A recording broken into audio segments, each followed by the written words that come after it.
进前这个台北松山分局乌衣人之乱引起着大风波，即卖台南市的第5分局嘛差一点互人来扰乱。讲警方伫半暝抓到一个毒品的通缉犯，结果有一个自称是旧班带头的男子冲入去分局，要求着要放人，搁来放刁抢讲局分局长来扛叫，甚至无咧行半人，就甲人这个警察队的门共拍开。这警察虽大声甲喊。讲伊若搁安尼乌白来，就要甲移送，讲绝对无容阮松山分局的事件搁来发生。穿白衫的查甫人来到台南第5分局，甲警察呛声讲，要甲代志母予大，爱分局长出来讲叫，上限的搁毋能安尼。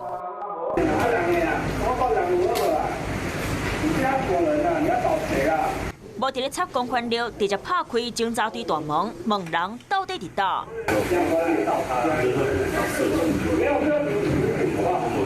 警察无咧好咧，爱伊离开，嘛甲门关起来，毋过伊搁一摆弄开门，要求放人。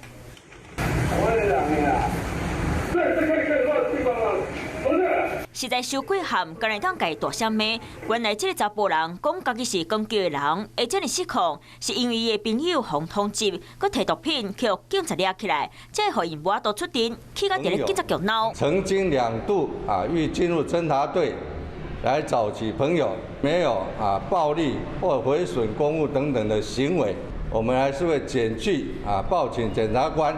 虽然查甫人尾嘛是去甲离开，不过喊怪怪行为拢互录起来。松山分局的代志还搁伫咧风火头，就惊到一摆险查天花倒，警察拢唔敢放放。